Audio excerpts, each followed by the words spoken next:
Kamusta mga tol? Ito, dito na tayo sa Netherlands ngayon. Dito sa Amsterdam. Punta tayo dito sa may Leidseplein. Pero medyo maulan ngayon eh. Pero makikita nyo ang ganda ng paligid. Oh. Ang ganda ng mga building, ang architecture. Marami din mga cafe dito, restaurant. Lamig. Parang kulang tong suot kong jacket. 7 PM na pero maliwanag pa rin dito. Tsaka ang daming mga nagbabike. Try natin sa ibang araw yan yung biking para malibot natin yung city. Ganyan yung harap. Kasi yung train, no? Ganda ng train dito, mabilis.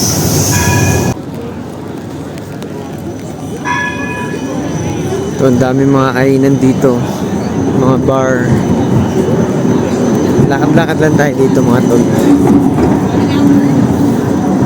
Yun na yung mga fast food din, Burger King.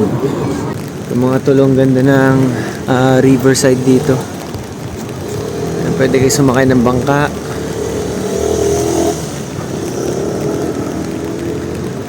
Ganda.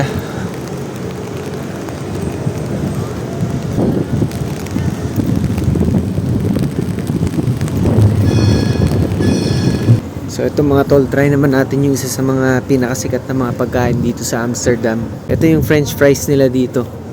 So hanapin natin, try natin kung anong pinagkaiba nun sa ordinaryong French fries.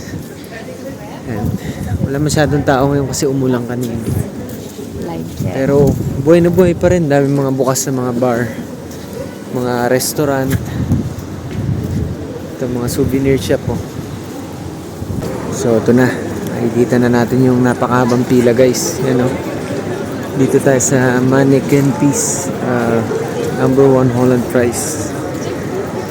And try natin to kung talagang number 1 nga. Daming nakapila oh.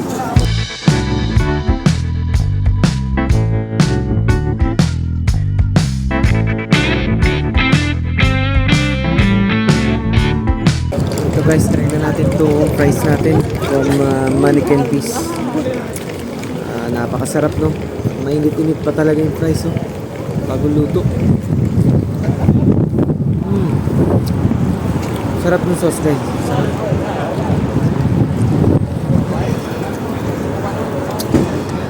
Para siyang mayonnaise no. Pero may halong iba eh.